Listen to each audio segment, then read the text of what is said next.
Hello all, I'm Sai and in today's video I'm bringing to you a very short spoiler-free review of Norwegian Wood by Haruki Murakami. I have read quite a few Murakami books before this one, but this is the quickest that I've read of Murakami books so far, and I can understand the reason why this is one of his most popular books out there. This is not my most favorite Murakami book though. It is obviously Kafka on the Shore, but I still enjoyed this very much and I ended up finishing this whole book in just a single day, which was quite astonishing for me. So without any further ado, let's get into the various sections of the review right away.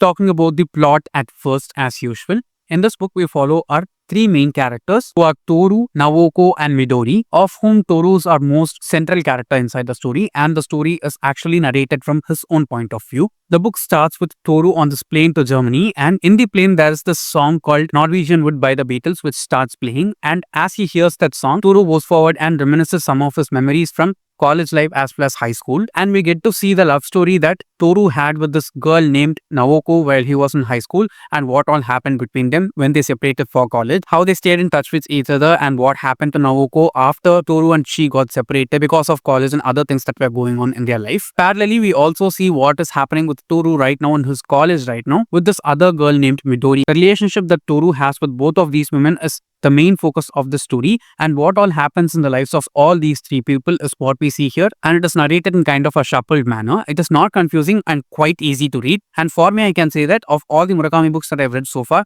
this has been the most straightforward storytelling that I've seen by him, and I enjoyed it very much. His writing is just as beautiful and the translator has done a really great job, and the way in which he just pulls us into the story and puts us in that place where it is happening was really nice. I experienced the same thing with his other books and this one too. And the plot as a whole was really nice. It is kind of a slice of life story, but the slice is a bigger one because it shows things that happen in the main character's life for a few years. And he's also kind of in his late 30s or early 40s when he's reminiscing these memories, which gives us a really good hindsight to see what all happened in his past. Now moving on to the characters, all the three main characters whom we see here are very distinctly well written by the author.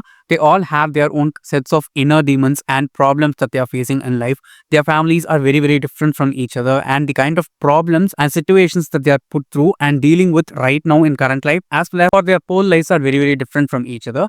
And as they get to know about each other little by little, the things that get revealed to us just makes the story itself very much realistic. It feels like this entire book, which is Norwegian Wood, could actually happen to a person or could have actually happened to a person out there in the real world, which makes the characters even more lifelike for me. Usually what happens is, in all of the Murakami books that I've read, I've seen at least one weird character who behaves in a very abnormal way, which just makes the novel itself kind of twisted in some way. I'm saying good twisted, okay? I'm not saying that I don't like it. I do like it, but it feels kind of forced in his other books, but here it did not feel like that at all. All the people whom we followed here were very normal people whom we even might see in our daily lives. And apart from the three main characters, we also have a few others who make their appearance inside the book, like two of his friends whom we see here, as well as this old woman who appears in the last quarter or last third of the book and makes the story interesting that too. We get to know even about her backstory and what all happened in her life. So as a whole, I can say that the character work here is really well done, that all the characters feel very much alive inside the story. Now moving on to the writing. The writing is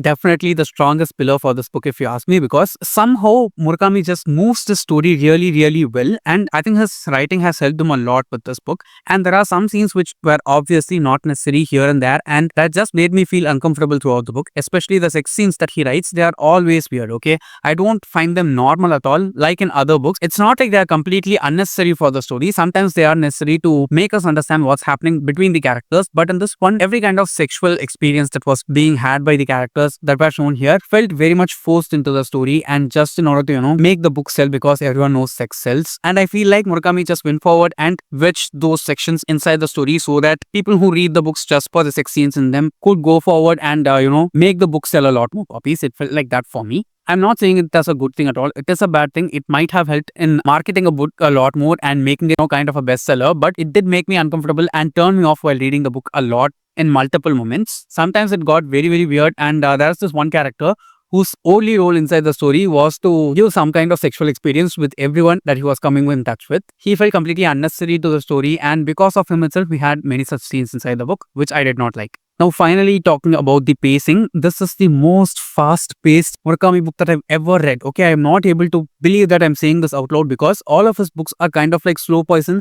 You take them little by little and the story moves very, very slowly and you just experience it as such. But here, it did not feel like that at all. Okay, not anything is happening at breakneck speed here, but the story just moves very, very fast, very easily, and the way in which everything just comes on to you as you get to know about the characters here was really, really nice. Okay, I thought that Murakami could write only slow moving books which, like, build themselves, taking a lot of time and also making you imbibe the story very, very slowly, but it was very different for me here. I think that's the main reason why it is one of his most popular books, because I know that everyone is not into slow books. Slow books are enjoyed by comparatively very few people than fast-paced books, and this one was really fast-paced compared to the other books that I've read by him. Even the short stories that I read by him have felt a bit more slow-paced than this full-length novel was. As a whole, I enjoyed this book very much and I'm very glad that I read it too. I ended up rating this one 3.75 out of 5 stars. So yes guys, that's it for my spoiler-free review of Norwegian Wood by Haruki Murakami. If you've read the book, please do let me know down in the comments and we can discuss more about it. But make sure that you don't spoil it for the other people who have not read it. And if you did find this review useful, don't forget to give it a thumbs up and share it with your friends. If you want to get more content from me, do subscribe to the channel.